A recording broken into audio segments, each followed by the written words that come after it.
Awesome. That works.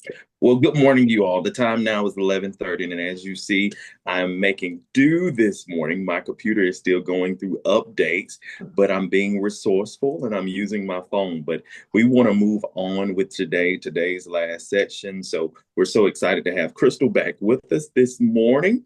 And so I'm going to get out of the way for this last and final leadership series. I hope you all have enjoyed it. And let's put our all into this morning. It's into your hands, Krystal. Yes, thank you. Please give me all of it. I'm so excited to be joining you guys again today. I will be beginning with I don't care if there's silence. Awkward silence doesn't bother me at all, if you guys didn't notice that last time. So I'll be chatting with you guys, asking you some questions. Again, this is a collaboration. I want to hear your thoughts so I can be most helpful to you. So today's session is about developing the leader within you. I wanted to end this session with a few items, a few points for you guys around developing the leader within yourselves. So, this is actually a book that we teach here at Maximize Growth, when we use it as the foundation for a lot of the leadership sessions that we do with educators, with organizations, with anyone wanting to be a leader. So I'm happy to share some of this with you. And it is a book actually written by John C. Maxwell. Everyone at Maximize Growth, we are certified speakers, trainers, coaches, facilitators from John Maxwell and some others, but particularly John Maxwell. So it was fitting that I pull some material from him to share with you guys for today. This was originally published in 1998, if you guys are looking for that book. But it has a few themes that I want to share with you guys today. So, number one, leadership is learned, right? It's not inherited. Everyone has the capacity to improve their selves as a leader, improve and grow as a leader. Number two, leadership begins with influence. It's not about position. It's not about authority. It's not about the particular title that you hold. And I'm going to give you some examples of that a little bit later. Number three, self-leadership is the foundation for leading others. How are you going to lead somebody else if you can't get your stuff together? And so we'll talk a little bit more about that. And then finally, leadership growth is intentional. You have to commit to it and you have to pursue it by the minute, by the day, by the week, by the month, all of that. So that's our focus for today. And I'm going to try to get through all of that in 1 hour. So I'm not going to promise that. So before we dive in, I'm going to start with a question. I want to hear from you guys as usual. So think of someone that has positively influenced you. What made them a great leader for you? And I'll open the floor. Hey guys, I'll go ahead and speak.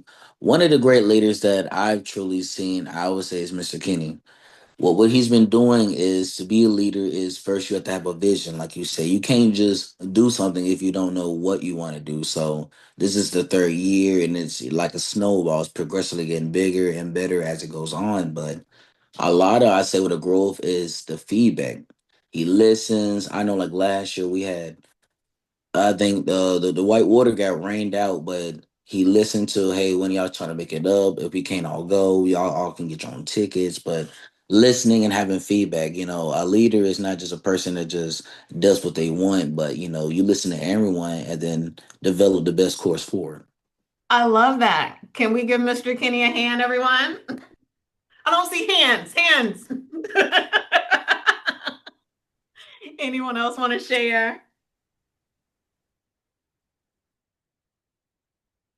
I'll go. Can y'all hear me? Yes, ma'am. Okay, so yes, definitely Mr. Kenny, and also my mom because like growing up, I watched her pretty much have to take the lead on everything, and I'm starting to understand how she felt having to take the lead on certain projects because there's certain things as a leader sometimes we don't want to do it, but just watching her like say I'm gonna take the reins of this and actually bring all the ideas to life even when stuff got thrown in last minute. I enjoyed seeing that. And she took the good with the bad. She never said, oh, if it looked bad, it wasn't her fault. She took it constructive criticism, even if it wasn't her fault. So just seeing that side. Yeah, thank you for that. I'm going to add my own example for that. I think last time I shared with you guys that my mom had breast cancer a couple years ago, but before that, my dad actually went through cancer. And so he had an aggressive prostate cancer a few years ago. And I've always admired my dad and how he thinks about things and how he positions himself and how people listen to him and all of those great things, right? But it was at that critical moment when he announced to us that he had cancer that I learned a lot from him about what being a leader was. My dad never once called out of work during the time where he was doing his treatments. Now, his boss stopped giving him as much work, but he never woke up and said, I'm not going to work today. In fact, what he did was go into work earlier. He would go to work at 3 or 4 in the morning so that he could be home every afternoon to get the last appointment of the day for his cancer treatment. And I saw that example, and I did the same. I worked over here. My parents are in Columbus. And so I would work until 1 or 2 o'clock over here. I would drive over there and be with my dad. I would drive back to the office and stay until the evening to make up that time. Because if he could do it, I know I could do it. And it was at that moment, and I don't say this lightly, I knew I came from something strong. I knew I came from something determined. He was resilient. He was responsible. He was courageous. And how can I not then, when my mom gets cancer a few years later, and I see her do the very same things, she wasn't working. She's a stay-at-home mom still, and we're really old, but she's a stay-at-home mom. And I saw her do the same thing. We met up at the hospital after that first appointment. We said, we're going to get through this. We've done it once. We know we can do it again. This is the plan for moving forward. And knowing that I have both of the blood of them, oh my God, you guys, I'm being too vulnerable and you're not going to make me cry because I like to have fun. So, but it taught me a lot. So I wanted to give that gift to you guys in hopes that it would serve as inspiration for you guys for leadership and a foundation for leadership. So, anyone else want to share what made that person a great leader in your eyes? I would Yeah, say my pastor. He shows a lot of like humility when it comes to like leadership within the church. He's really good with like kind of looking at things from his experience and kind of reflecting it back to where you feel like you're able to relate to him. So I'd say he shows pretty good leadership skills. Thank you for that. I think I heard someone speaking previously. Did I? yes, ma'am. My apologies. Here's it's Isaiah. He said pastor, so I was gonna go with my pastor as well. Mr. Ward definitely got to give honor where it's due. Can't overlook. So, but just seeing those two, human beings, not just genuinely for my pastor, and knowing that where I come from is like you said, I also come from a family where the mentality is get it done regardless. Hmm. Grind it out. I grew up, outside taking care of things, washing cars, cutting grass, those different things before I even got into the career wise stuff. So I would say like my pastor just seeing that side where she was able to, no matter what comes her way, she's gonna like continue to go forward. So pair that with my family, it's like, okay, yeah, like I can see that, like you got to get it done. Like if they can do it, then you can do it as well. And no matter what, like I've seen her go through, it's like she always, no matter who stays, who leaves, just in a genuine life, she don't blame. A leader never blames. A real leader stands the guard, and I've learned accountability under within that, especially with Mr. Ward as well. Yeah. With accountability and learning. So I know I just went over the place, but just tying that in, that's where now I see myself in positions where uh even though the influence, whether it's strong or whether it's not as strong, Hmm. continuing to be, holding true to your core values. That's what I've seen from those individuals. I love that. And what I love most is that you guys did not lead with their positions. Yes, we have two pastors that are in charge of congregations, but you respected them and thought of them as a leader based on what they did, not what their title says or what their function is, right? It's all those other things. So that's what we're going to chat about today. Thank you guys for sharing those things with me. So, regarding this, I have 5 truths I'm going to share with you guys. Number one, leadership is influence. Nothing more, nothing less. That's exactly what John Maxwell points out in this book. So when I say that, what does that mean to you guys? I would say leadership is following what preach, practice what you preach. Absolutely. Just set an example for your employees before you do your task so that they just feel encouraged and follow your ideals. Absolutely. Thank you for that. So, Yeah. John Maxwell also wrote another book called The 21 Irrefutable Laws. And so, this is actually one of those laws, the law of influence, actually. And it goes to exactly what we just discussed, right? That it doesn't take a title, it doesn't take a formal title. I'm going to give you another story of that. I'm going to share with you. I worked at Tuskegee University twice. I think I shared that with you guys. When I first rejoined, I was speaking to the vice president at the time I was reporting to and trying to think of the day and come up with the day I was going to start back there. This is a brand new position for me. I was not in that same position when I left, and had about a 3, 4 year break in between there. And he said, "Oh, I can attend this high donor event on Sunday. Do you want to make Sunday your first day?"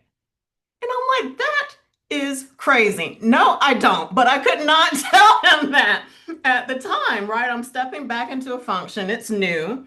But I had made such an impact when I was there in the past and a name for the work that I did. They had no doubt sending me to their highest donors on a Sunday on my first day back. And so I put on my best dress and I strutted in there and I did my thing, right? Because that's what I'm going to do at all times. Um, After that, that same vice president was actually serving as a pseudo volunteer in an interim role as vice president. And he asked me to go to a couple board meetings with him. I'm not going to any board meetings. You mean with board members of the university? No, I don't want to do that. That doesn't sound like fun at all. And there became a time where I started being invited and he wasn't. That was kind of awkward. I don't recommend that. But it was about putting yourself in the position and letting your name speak for yourself. It didn't matter my title at the time, which was not a title high enough to be in those types of rooms, right? But it mattered the precedents I had set for myself and what I was walking into the room to do, right? And I'll take it a little bit further than that. Everyone was really, really shocked when I was asked to be on the cabinet for the president. So that vice president had to leave. It left me there as a senior director. I mean, everyone was scared, confused. We weren't going to have leadership. What was going to happen to the team because they had not started a search for the new leader yet. And I remember the president at the time, Dr. Charlotte Morris, called our entire division into her office. And we're sitting there and scared to death. And she looked around to one of the other senior directors. She said, "Michael, you'll be reporting directly to me." I'm like, yikes, she's going around the room and assigning people. She got to the next person. She said, "You're going to be reporting to this person." And I'm like, oh my God. And she got to me and she said, "Krystal, you do great work. I'd love to have you report to me and walk alongside me when it comes to donors."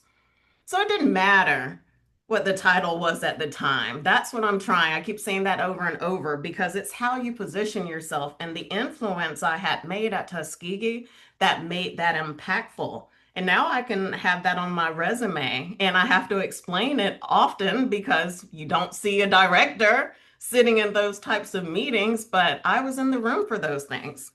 And I hope that resonates with you guys about that. So that's the law of influence there. Truth number two, and we said it a little bit earlier. Can't get my slide to go. You gotta lead yourself first. You can't lead anybody else if you're not leading yourself, if you don't have self-control, if you don't know where you're headed on a day-to-day basis. That's silly. You're not going to be able to lead anyone else. So, self-leadership is about discipline, it's about consistency, it's about accountability, right? So, I want you guys to think of this example, and then I'm going to ask you a question. Michael J. Fox, do you guys know who that is? What? I only see one head yes. You guys don't know Michael J. Fox? A little bit. Look Is that him an up. actor? Somebody look him up and educate the people, please. Is that a actor? Is like a white actor? Yes, yes, he's a white actor. Is somebody looking him up, what he was in, please?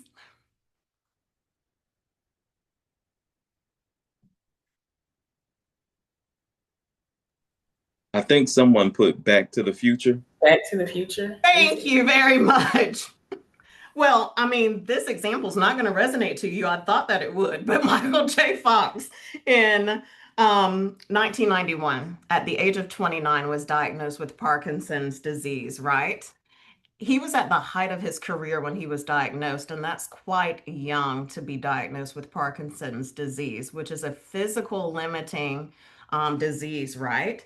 And what we saw from Michael J. Fox is him continue to act, him continue to take on more roles as that disease progressed, because it gets progressively worse, right?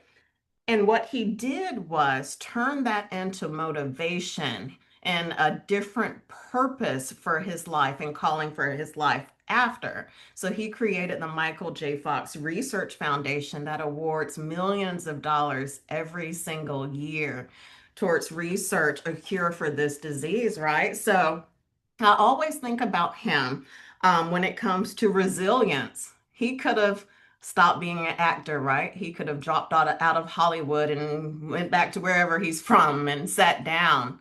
He could have given up, right, of his dream of being an actor or doing anything more. But he was courageous and he took that as purpose-driven leadership, a term that Maxwell talks about a lot, purpose-driven leadership, to do something more and greater than himself. And certainly, I know he wouldn't have chosen that path for himself. But what he did with it after he met himself with that diagnosis is what really matters, right? He had to change what he was focused on and the discipline he had to move forward to do something great for others. We saw the same thing happen with Chadwick Bowen. What's the name? Chadwick. He was in Wakanda, wasn't I he? think it's Bozeman. That's, thank you. You guys, Black Panther. do you guys know that example of how he shot that He was secretly entire movie? Is someone saying something? Oh, I'm sorry. I forgot I was on mute. I was saying he was secretly like battling with that. Absolutely. Thank you for that. So, purpose, purpose-driven leadership. So, truth number two is you have to lead yourself. And sometimes you have to take a hard look at yourself and what you want to put into the world and create the discipline and the consistency and the accountability for moving forward through difficult situations, right?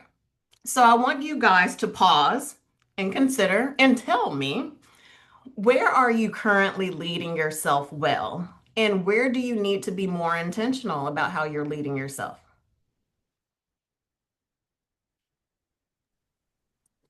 I will say I am leading myself well in starting business ventures, spreading the word, and doing things. But I definitely need to work more in making them more solidified, like doing my LLC forms, and just finding things that are not, I want to say, surface level. People become proficient, but they're not masters. So just taking that extra step to make sure that even if I myself am not there, my business can run. Because if the business is just me, then it's not a business, it's me. Right. So what if something happens to you? It's not able to move forward. It's not able to make an impact in the community. For those Exactly. that shared a little bit, that joined us a little bit later after you shared your good news, do you want to share for them too? What you've been up to? Oh yes. So recently I got a farmer's number, so I certified my house as a farm. So I'm producing enough food that, I can be considered that or a community garden, but more a farm because I sell certain things. And what I've done is I've taken the pears and figs and other things and I've started making wine. So I make pear wine, fig wine, and a lot of other things. But I'm about to plant college, but I have a lot of experience with it. I had just recently graduated from Stillman. And what I did at Stillman also, I helped find the community garden. And Stillman's community garden produced around 700 pounds of collard greens every 2 3 months. So we made all the vegetables that we used in a calf, and then we gave all the rest to the surrounding areas. So, Perfect. so I'm trying to bring that to Montgomery, a little bit, a little bit. Yes, you're doing a great job, it sounds like. And you I know where you need appreciate to you. be intentional. So everyone give him a hand. Thank y'all, thank y'all. Started with Mr. Kenny in this program. As soon as I graduated, this was the first thing I got into, and it was a great launch pad. He put me on the right path. That's awesome. Awesome. Awesome. Good stuff. So, to wrap that up, when you lead yourself well, and in many of the examples that we've shared today, you start to build more credibility, right? And that leads us to the next truth. Your character builds or it can break your leadership. People often buy into the leader before they buy into the vision. What do you think that means?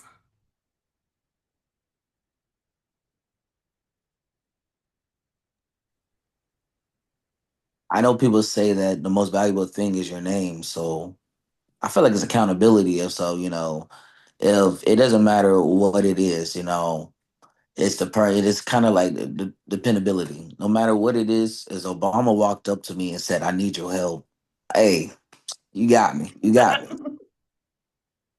That's right. It's about trust, which is the foundational truth, the foundational law of leadership, right? You can't do anything, have anything if it's not built on trust. And a lot of times people think trust is built in the large moments, and many times it is, but it's much more about those smaller moments over time. That's where the trust building comes in. With those things that happen on the day to day, you have to prove yourself to be trustworthy because leadership without character leads to distrust and inconsistency with your work, right? And that's not something any of us want. So, people follow people that they trust. And so that is the very definition of integrity, right? Character gives your leadership the weight that it needs. And without it, your influence will only be temporary. I'm going to say that again in case you didn't hear me, because I didn't hear amen. Character gives your Amen. leadership weight. Judasia? Amen. Amen. People do not Amen. understand that. It is the truth. It goes a long, long way. Way further than what you put on social media, what you post on Facebook, what you put out in the atmosphere. It goes way longer than that.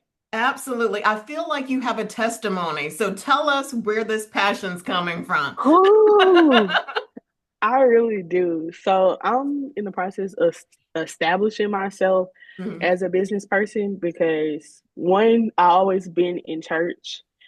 And now I'm kind of like doing my own thing just with my books and ministry wise. So I know a lot of people, but what I'm starting to realize sometimes people think they can mentor you. because they think you don't know certain stuff. So Mhm. like I've been around like the older generation all my life. So I know a lot of stuff, but when I come into a room, I sit in the back. Like I let everybody else talk first and then I present my case. Not in a like cocky way like, "Oh, I got this," but it's a way of I respect the room I'm in. So I'm starting to notice, and I said something coming down the road, but I'm starting to get to the point where I notice if you want to see how a real leader is, beat well not I wouldn't say beat them, but make a goal that they wanted to make and see how they react. Because what I'm learning, some of the goals that I have met and I had people around me because they tried to mentor me so bad, and I have like 30 different mentors. So when I got to the point, like I started hitting goals, I noticed some people was like, "Oh, well, you should do this instead," or "You think you da da." It's like a lot of criticism, Mhm. but in my mind, I'm like, "Wouldn't you want to be better? Like, wouldn't you want me to do better?" Mhm. Because my mom always taught me, and I'm teach this to everybody. Like every time I say it, a leader produces greater leaders. So when a leader produces a greater leader, you just prove that you have the leadership that you were supposed to have. So like even with Mr. Kenny, like some of the stuff he has taught us, I've been going out, being able to speak more and talk to people without being like intimidated in certain rooms. Because when I first started, even at my old school, I was intimidated to go in the rooms because I felt like I didn't belong there as a leader. But the more I began to talk and open my mouth and say, "Well, this is what I think," I was able to bounce off different leaders. So it's just that. But yeah, that's my testimony.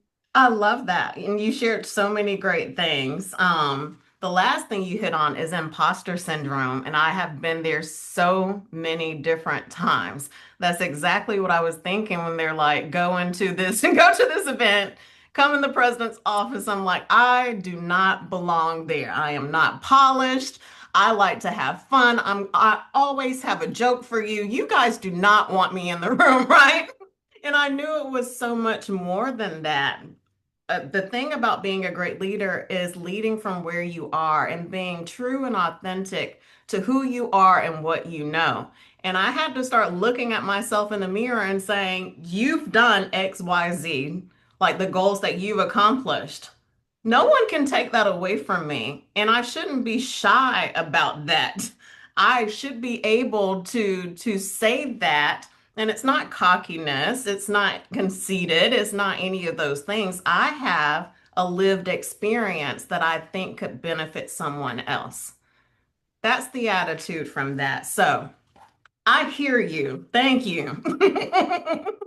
For sure. I am talking to you. I see it, clock it. All right. Anyone else want to share about character building or breaking your leadership? What are one or two character traits that you want to be associated with your leadership? Listening. Love that. I would say valuing the opposite, like your fellow teammates' vision and ideas. Mm-hmm. I would go with listening first to them and analyzing them and acting on it proves you to be a good leader. You know what that goes back to? Uh, Emotional intelligence, what we talked exactly, about last time. exactly.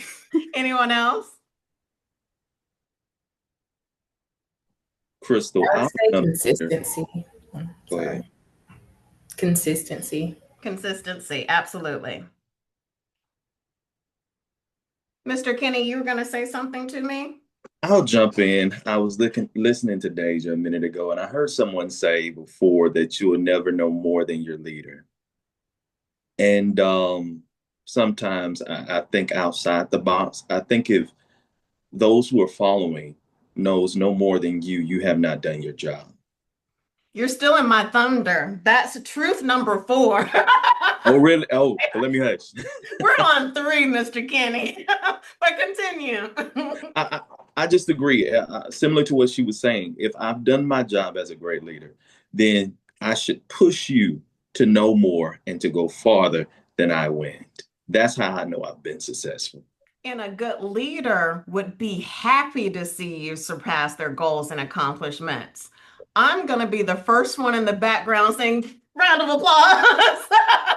I think that comes with humility and the leadership. Like that's like a crucial thing to have to be associated with. Absolutely, 100%. You guys said a lot of great things. So listening, I think, was number one, valuing others, consistency. It's really a lot of the things you guys said go back to emotional intelligence, which we spoke about last time. So since Mr. Kinney tried to steal my thunder, truth number four is you can grow your leadership capacity and you want to grow your leadership capacity. So previously, I discussed the 21 Irrefutable Laws of Leadership, which is a book written by Maxwell. And it says that leadership ability determines your level of effectiveness. So that's essentially the law of the lid is one of those irrefutable laws of leadership, right?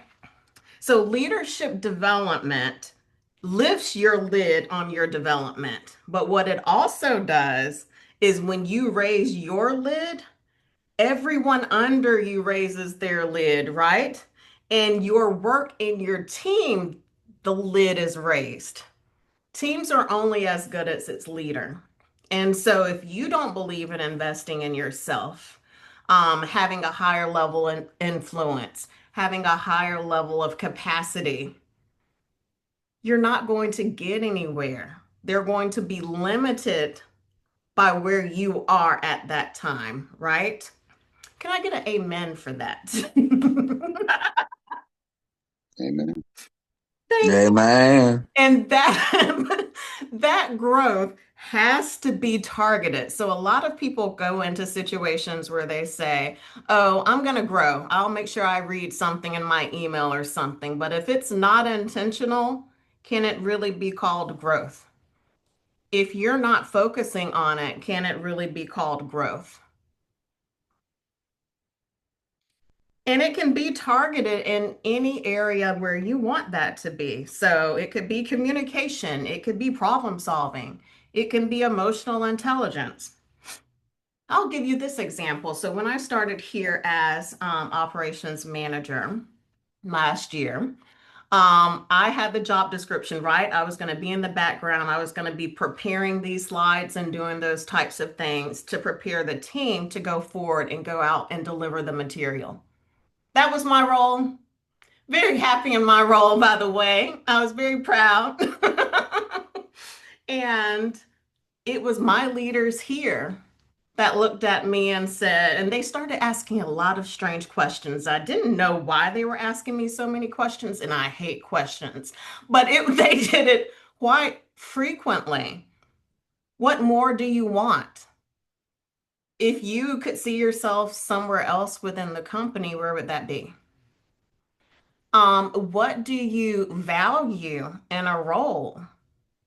And what happened was through those questions, they did a couple different things for me. Number one, they demonstrated that they saw me. I mean, deeply saw me and my experience and my skills and what I was capable of. And it forced me, number two, to think. I want to sit here and I want to do my PowerPoint presentations, and then I want to send you away to deliver the materials. That's what I want right now. But I knew that wasn't the path for me. I knew I had something to share with others, and I knew I could deliver it in a way that connected with people. I mean, my entire career has been building up for a situation like this. And so they started asking me about professional development. And honestly, I was trying to learn this business. This was my first time in this particular type of business that I didn't feel like I had any more mental space for anything other than learning what I'm supposed to do and preparing them to go be great. Preparing them to be the wind beneath their wings, right? And I remember they sat me down and said, "You are a priority. Your professional development is a priority. And if there's ever an opportunity for you to focus on that, we want that, because how can we go out and preach to others about being better and increasing our leadership lid if we're not doing it ourselves? So 100%, and I don't say this just because they pay me to say this. They actually don't know I'm saying this at this moment, actually. But they gave me a gift when they said that. A big gift. Because now I'm in a seat where I'm not preparing others to go out and deliver the material. I'm doing courses, I'm doing presentations. From there, I went to get my certification on the same level that they're on, and they've put it into practice and allowed me a safe place where I can do that. But I had to be intentional about it. So they said, if you really want to go and get your certification, we'll pay for it. But we want to see that you're devoted to it. And so every week I set aside time on my calendar, Fridays at 3 o'clock for the rest of the day, where I did some type of professional development. Either that was reading Maxwell books, it was taking in, evaluating myself and what I wanted to learn that week. Would it surprise you guys if I said I have an executive coach? So we are professional coaches, which means if there are any leaders that want to talk about what's happening within their organization and have someone hold them accountable for the changes, we are their coaches. But I have a coach. I know what she's going to ask me, how she's going to hold me accountable because I do that for other people. But I thought it was critically important for where I wanted to go for me to have a coach myself that I could bounce things off of that can say, Krystal, that's crazy. Why don't you do X, Y, Z? Because if I'm not getting any better, my clients aren't getting any better. And that's what we love most about this job, pouring into other people. And talk about areas of growth like communication, decision making, and time management. So, y'all talk to me. I've been talking for a long time. What feels like a lid for you right now? I'll say for me, the biggest thing is decision making and the way I'm communicating because like right now, because I work two jobs. So I'm trying to find the balance in how to communicate with the people I work with. Because the position I came into, like it's a lot of communication back and forth. So like I would send emails, be like, kind of being like, pretty please, can you do this or can you do that? And my supervisor was like, you can't do that all the time. And I'm learning how to say no when like no is needed and say yes like when my yes really does matter. And the decision making, like not just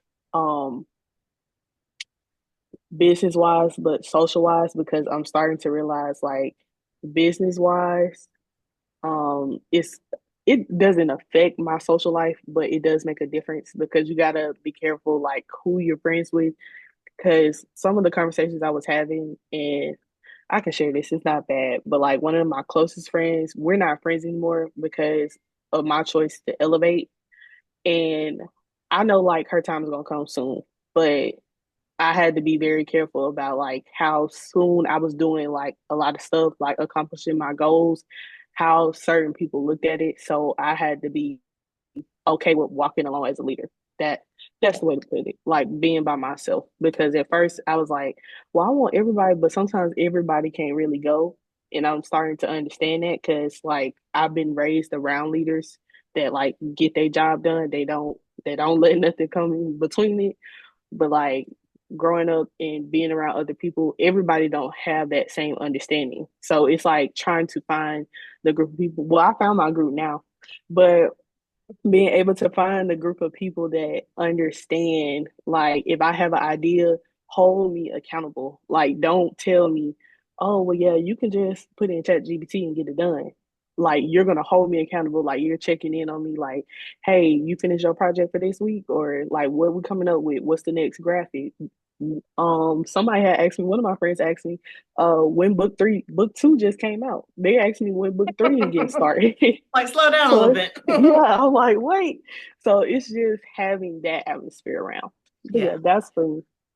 Thanks, Deja. Congrats on the book. So, a couple Thank things you. came to mind when you were speaking, and I wrote down. Number one, I had a leader say to me at one point, "Are you wanting you from everyone else?" I started to understand that's how I was thinking.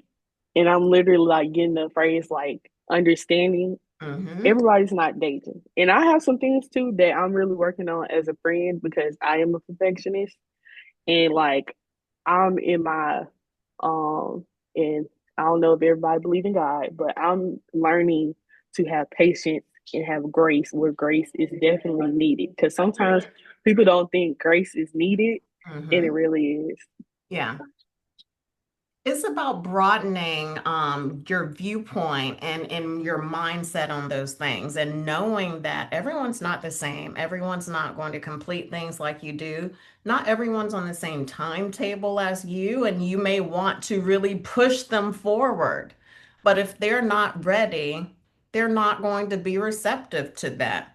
So when the Carters first started asking me what I wanted to do, I'm like, they're not going to push me to do what I don't want to do. I'm stubborn, by the way. I got that from my daddy too.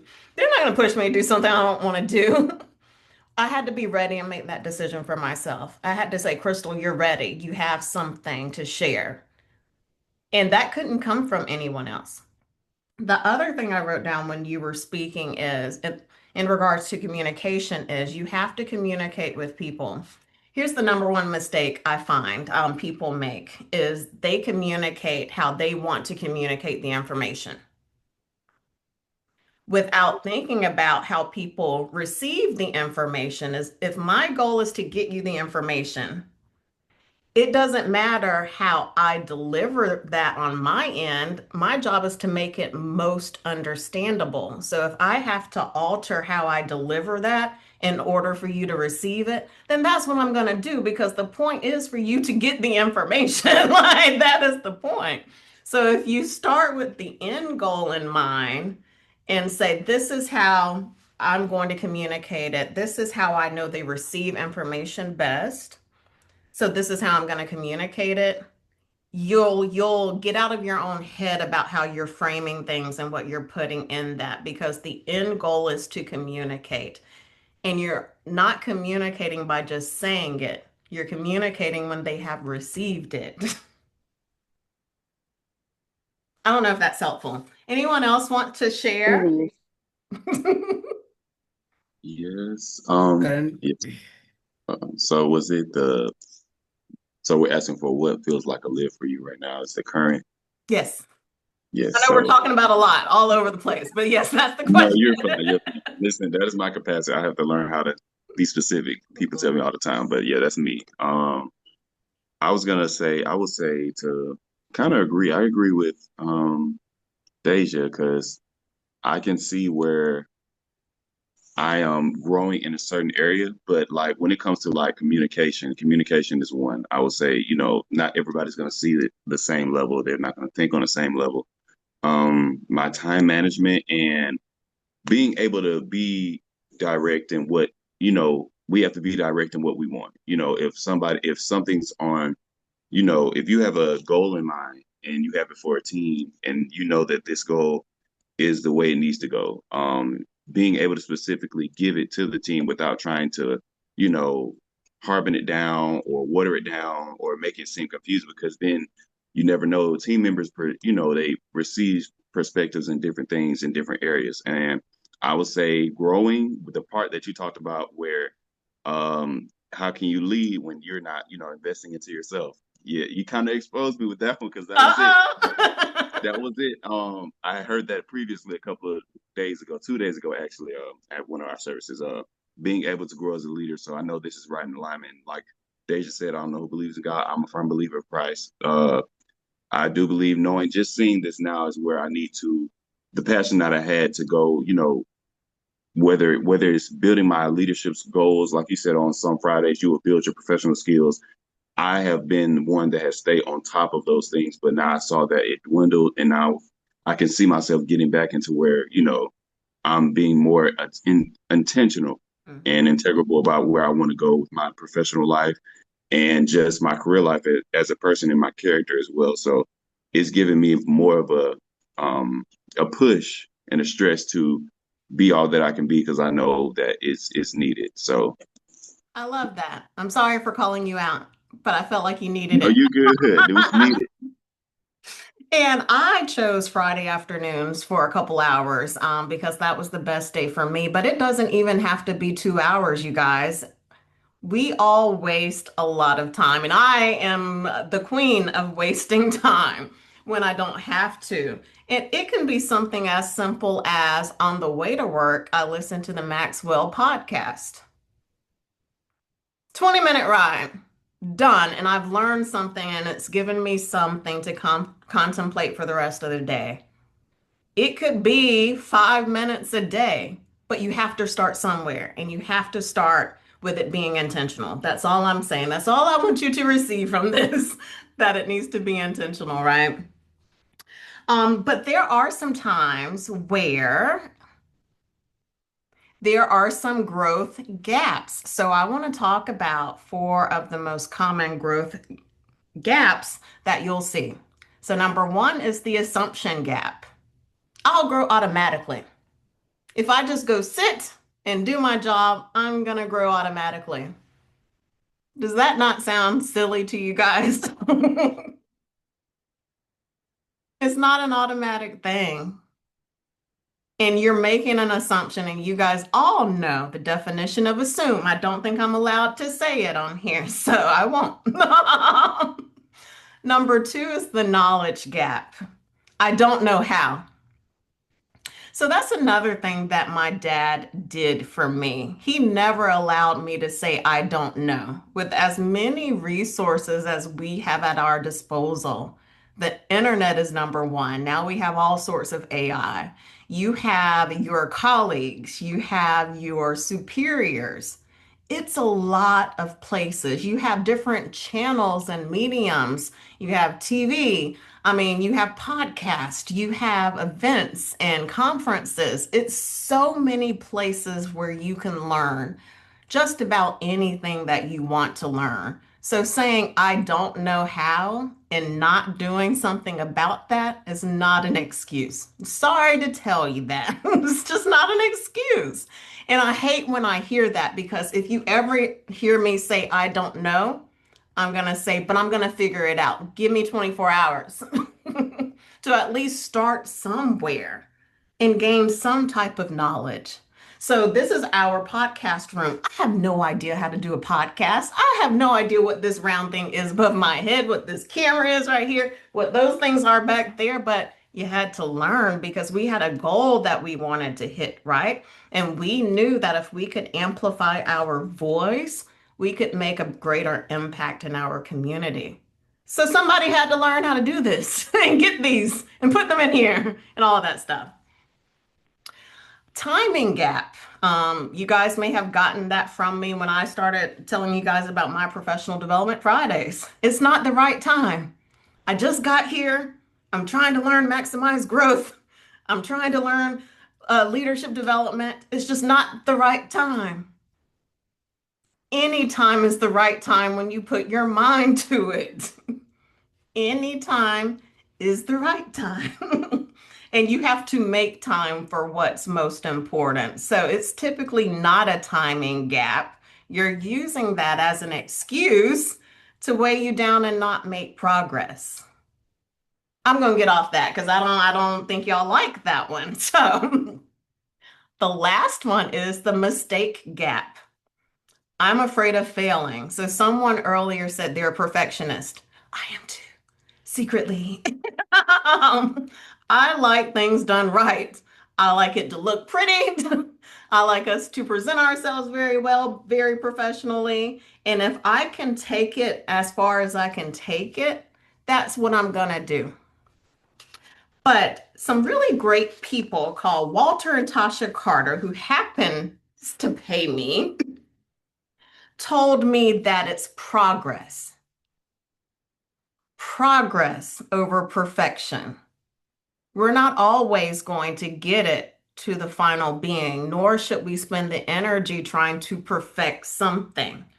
But if I can take it from over here to here and I've made progress, they're going to root for me every single time.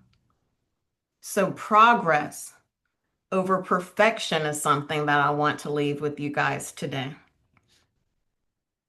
Any questions about those? Those are my truths. Any questions about that? So when coming to speaking about timing gap, I think I have this a lot. So whenever I'm going to talk to a person regarding a job, I was like, oh, let me get some more tech stack in my resume before I go for this. I just somewhere deep down, there may be a confidence lack, I believe. Like, okay, I should have some more strength in my case before I start something. So, what do you recommend me to overcome this? I'll go for it. Go for it every single time because what you are doing is you're assuming their position and what they're going to read. And it's really your insecurities showing and speaking to you. You don't know what Mhm. they're seeking. They may say, hey, you may not have the experience. I've been in that position often. I have Okay. no leadership development experience, but they saw something greater in me. So if I had stopped myself from putting myself out there, I would never have been in half the rooms that I've been in. I had some concerns stepping into those roles at Tuskegee, but the Mhm. exposure made me who I am. So you have to get out of your own way and set a goal to put yourself out there at more times than not. So I read a book many years ago. I can't remember the author, but it's called A Place of Yes, where she set a goal. I'm going to say yes to more things that I say no. And people may reject me, they may turn me down, they may do any of those things, but I came from a place of yes. It's good to know. I'll You try to never know implement if you this. don't put yourself out there. And there may be people just like Maximize Growth, just like Tuskegee, that said, you don't have the skills today, but I can give you the skills. You have everything else we need to shape you into what you want to be. And Got people it. that will believe and trust in you and provide you those opportunities. Thank you. I see you, Isaiah. Yeah, I'm talking now. Can I also add something? Of course. To see it, I also want to help you with that. So I just allow other people to tell me no. So I never tell myself no. I'm gonna let you tell me no first before I tell myself no. If that helps at all. Absolutely. You have to give them the opportunity. I love that. You have to give them the opportunity to say yes or no. And more often than not, they're going to say more yeses to you than you may believe deep down. And I'll say for me, definitely the timing gap because, and it's not because I don't want to, but sometimes I feel like, and I'm trying to get out of this, but putting so much on myself that I don't know how to take care of myself to be Yes. a good leader or to actually be in the positions I am in. So it's just finding the balance. I guess trying to find the balance in between like when to say yes, when to say no, when to take on this or when to take on that or when to take it off. So we believe at Maximize Growth in prioritizing your wellness. And I'll tell you why. A lot of people say that, but you don't know what that means, right? And how that is shown to people on the outside. But our favorite saying is we're going to give from the overflow. When we come and stand in front of you guys, when we teach courses, when we do any of the things that we're doing, we're giving from the overflow of our My mom just hearts. preached that Sunday. Oh my goodness. So, in order to have overflow, what must occur? You have to be well in your soul. You have to be well mentally. You have to be well physically. You Mm, have to be well because someone out there needs me and they need something from my overflow. And me giving it to you is not taking anything from me because it's overflow. mm. And so that's how you have to position every single day, giving from the overflow of who you are and what you have and the gifts God has given you. I'm running out of time, and I Yeah. thought that I would. Isaiah, I saw you come off mute. Do you have something to say? Go I'm sorry, I'm not going to prolong the time. I was just about to say something. You got me ahead. stirred. Just to go in line, also with that timing gap, that's been one of the things I can, admit that I had that fear. Expose myself. I had that before. And it realizes that the right time comes not just for you. Sometimes you are placed in a position, because there's someone that needs what you have at that time. And Yes, you don't believe that you have it, but it's what's in you, yes. not just in the mind. So yeah. I am glad I paused for that. Awesome. Very good. Thanks for sharing that. Yes, I see the clock is. So I have 4 minutes. I know Mr. Kenny likes to be on time. So recap of the truths. Leadership is influence, right? That's where we started today. It's not about the title, the authority that you have. Anyone can influence people from where they are. It doesn't matter your title, who you are. There's always somebody watching you. And that makes you an influencer. And in turn, that makes you a leader. You have to lead yourself first because no one's going to follow a crazy leader that they don't know when they're going or what they're doing or what they're trying to accomplish. So, learning to self lead would be the first step in your journey for this. Your character builds or breaks your leadership. So, if you're not being consistent, if you're not trustworthy, if you're not holding yourself accountable, that's going to break your leadership, and your influence is only going to be temporary from there. And you don't want that, something that you've worked so hard to build, right? You can grow your leadership capacity. Who I was a year ago is not who I am right now. Who I was a month ago, not who I am right now. Who I was yesterday, this morning is not who I am right now. And that's important. I'm progressing. It's intentional growth, right? And your growth will never be accidental. It has to be intentional. You have to take ownership. You have to hold it into your hands. That's what I will leave you guys with today. Any questions for me?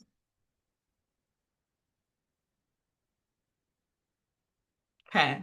If there aren't any questions, I want to leave you guys with a couple questions, a couple three questions as you go about your week. Ariana, did you have a question? You came off of mute.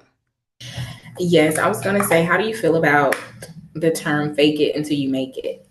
Sometimes you have to do that in order to feel more confident. I have done that. That's exactly what I was saying to you. I shouldn't have been in the room, but I'm here now and I'm going to be the leader and I'm going to own it the best way I can. Because as you keep turning that faking it, as you call it, it builds something within your soul. It builds your confidence. It helps you to learn different things. And that helps you be exposed to new things and that helps you make it. So I'm fine with that. I think that's exactly what happens. Okay. I want to leave you with these three questions that I want you to ask yourself this week. And I'm not going to see you again, I don't think. I think this is our last session, but I want you guys to really think about this deeply.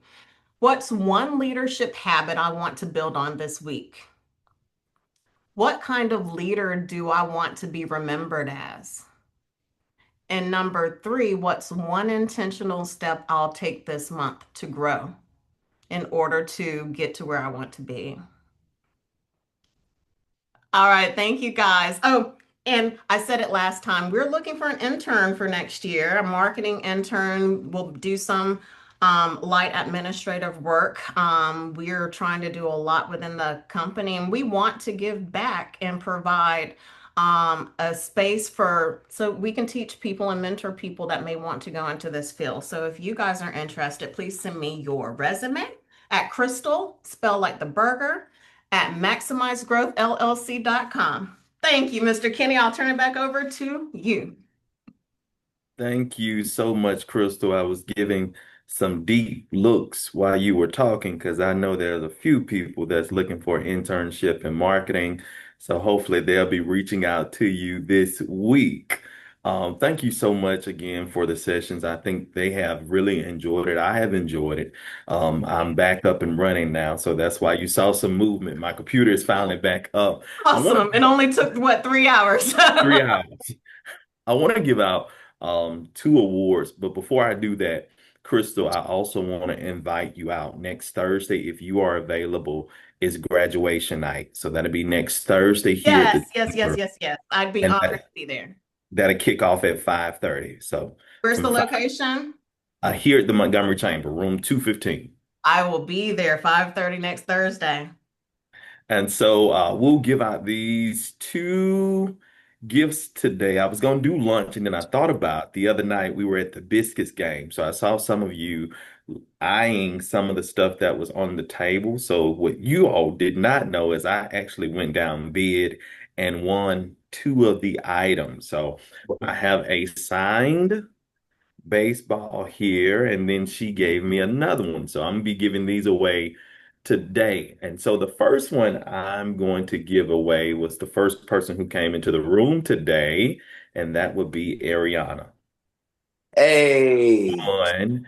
And so the second one that I'm giving away today, I'm trying to think. Krystal, come up with a question for me. I'll let you come up with the question. Oh, I can't be put on the spot. What was, do you want it to be from today's session? From today's session. Okay, let's see. I talked about my experience when I went back to Tuskegee. Can you describe what that was and what the first event was? Or board of directors meeting? Was Close. it? Before that, I know you was in the room like with the president, so it was like a meeting or something with the president. Operations director. You had to attend a meeting on a Sunday and you really didn't want to, but you couldn't say no. Oh, Oh, you put in True, your best true. dress. with the high Donations donors. regarding You the remember high the dress, but donors. not what it First day was. best. Yeah, you High said first day donors. back. First day back. Yes. that makes sense. Got me. That is correct. So the second ball will go to Trakisha. Hey. So congratulations, Trakisha and Ariana. So a few things to let you all know, and I'll let you get back to your work for those of you who are at work. This Thursday is what? The internship breakfast. So that will kick off at 8:30 a.m. at AUM. So those of you who registered, I'm looking to see you there. Those of you who did not register and you would still like to come, reach out to me so that I can get you on the RSVP list. So that will be this Thursday at 8:30 a.m. at AUM in the Taylor Center, room 230, okay? After that, next week will be graduation on the 31st. That will be here at the Montgomery Chamber at 5:30 p.m. in room 215. That's July 31st, I believe, at 5:30 here at the Montgomery Chamber, room 215. That morning, we have been invited to go tour 1186. So you'll receive an RSVP about that shortly for those of you who wish to register that morning to go tour 1186. So he is opening it up for us to come tour, and then afterwards we'll have lunch in Prattville. Okay? So that'll be a full day next week. You're touring 1186. We'll have lunch, we'll break, and we'll come back that night for graduation, and that will wrap us up for the summer. Are there any questions right now? Where did you say the brunch or the breakfast was this Thursday? It's at AUM. Okay. Mm-hmm. And so if you have not RSVP, just send me an email and I'll open that back up for you. Okay. Anyone else? If nothing else, you all, thank you again. Krystal, you all have a wonderful day, and I will get this uploaded just as soon as I get it over to the marketing team. Bye, Thank you for your guys. time. Thank you. Good Thank night. Have a you.